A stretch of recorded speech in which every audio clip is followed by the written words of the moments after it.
Welcome to my channel. I am Harlan D. White, and today I want to start off this video with two simple questions. Question number one: do you enjoy being in debt? Like, if you were to wake up in the morning and look at yourself in the mirror and think about the debt that you actually have, not ignore your debt, but actually think about it, would that bring a good feeling? And question number two: is your debt worth it? And put another way, is your debt worth keeping?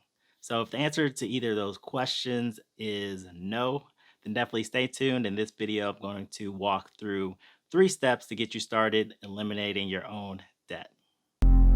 You just got to get started. In my last video, I provided a 6-month update and I detailed how I was able to reduce my debt by almost $23,000 during that time period. So if you stick around to the end, I'll provide another update and let you know where I'm at so far on my debt-free journey. So real quick, before jumping into the 3 steps to getting out of debt, I do want to acknowledge the fact that people are in debt for a variety of reasons.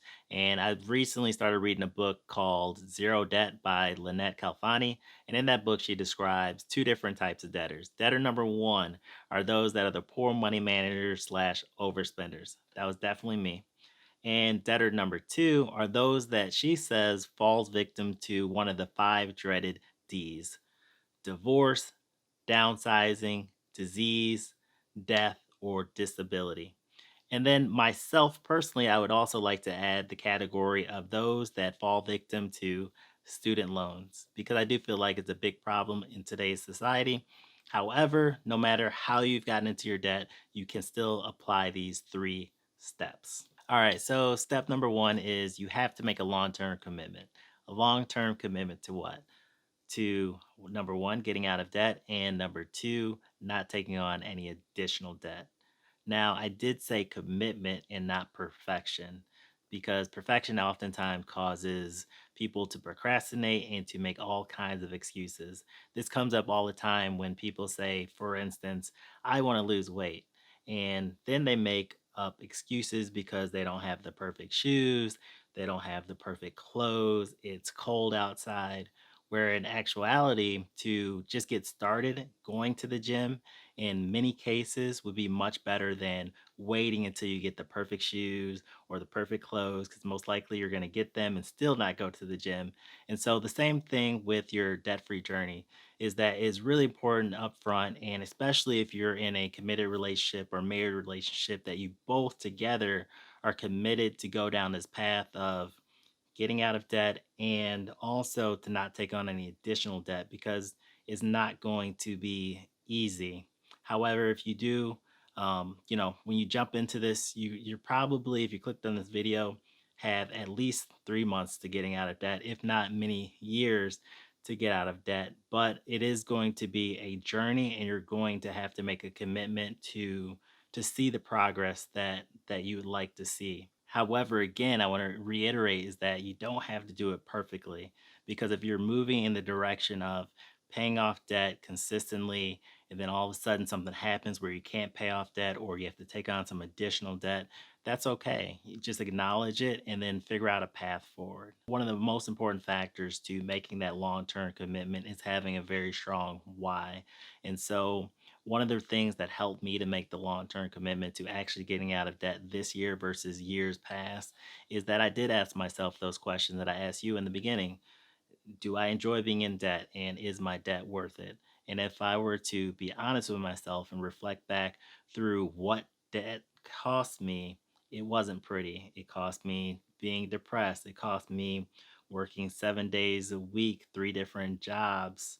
It cost me, arguments with my wife.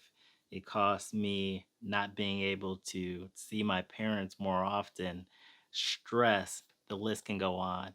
And so really having a strong why on why you're looking to get out of debt will definitely help you to make that long-term commitment. All right, so we've made it to step 2, and that is to write out a list of all of your debts and also to choose a debt repayment plan.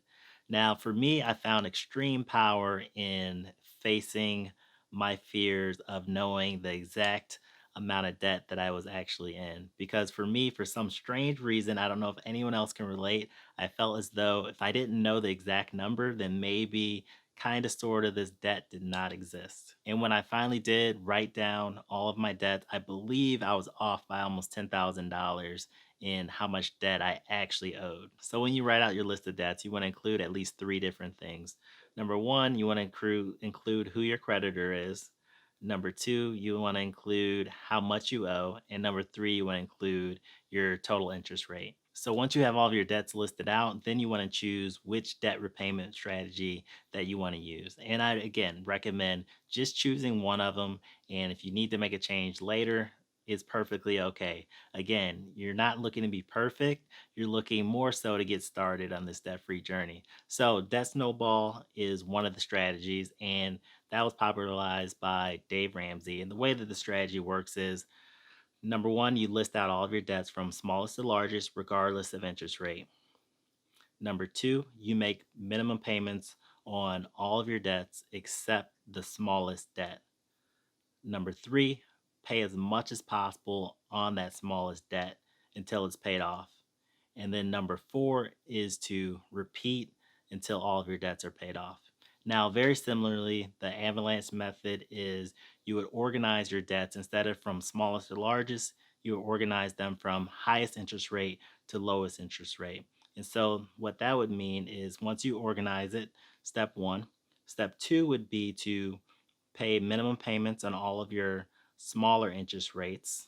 And then step three would be to pay as much as possible towards that largest interest rate until that debt is completely paid off. And then you would take that extra money and then pay it towards the next highest interest rate debt. So the way I started off my debt-free journey is that I started utilizing the debt snowball strategy. And so I was able to pay off some of my smaller debts rather quickly. And to be honest, that really did give me momentum that made me want to continue to pay off my debts quicker. Since that point in time, I haven't followed that strategy exactly. But again, the most important thing is to get started paying off your debts. And then you can always make changes later. But the key is to get started and to continue to chip away at that debt. And additionally, as you're working either the snowball or the avalanche method, I would also recommend looking and tracking how much you're actually paying towards interest as well, and using that as a motivator to get the debt paid off even quicker. So we've made it to step number three, which is to create a zero-based budget and to start tracking your spending. So in essence, what a zero-based budget is when you get a paycheck, you want to have a plan for each and every single dollar of that paycheck. So how much is going to go towards your rent? How much is going to go towards paying off debt? How much is going to go towards clothing for that pay period, etc., until you get down to zero and you have a plan for each and every single dollar. Now, the most important thing to remember with budgeting is that it's not going to become a habit overnight. And so you want to give yourself at least 3 months to really start getting a hang of budgeting. And even after that, you're going to have to tweak it here and there to make it fit your lifestyle. And the next thing that you're going to want to do is you're going to want to start tracking your spending. Now, there's a whole bunch of different tools out there that you can use to track your spending. Tools that I currently use are YNAB software, or it's called You Need a Budget. And I also use Google Sheets. In the past, I've used Excel and a number of other different apps out there. So, the important thing about tracking your spending is this is the way that you're going to try to hold yourself accountable to sticking to the budget, because you're going to be tracking how much you're spending and where you're spending it. Again, the most important thing is to just get started and not worry about perfection. All right, so here's an update on my debt free journey. It has been a little while since I uploaded my last video, so I've been able to reduce my debt by a little over $2,000 since that point in time. As a result, my total debt reduced since the May time frame is $24,914. And this is the first time that the amount that I've reduced my debt by is more than the total amount of debt that I have left, which is $24,755. Also, what you can see in this chart is that I am tracking how much I am paying to the IRS in interest and penalties, which so far it's been $341 that I've wasted. However, I'm very excited to continue down the path of getting out of debt. I do intend to pay off quite a bit of debt in December as well. So hopefully you'll stick with me on my debt free journey. And if you've made it this far, have any questions, leave them in the comments below.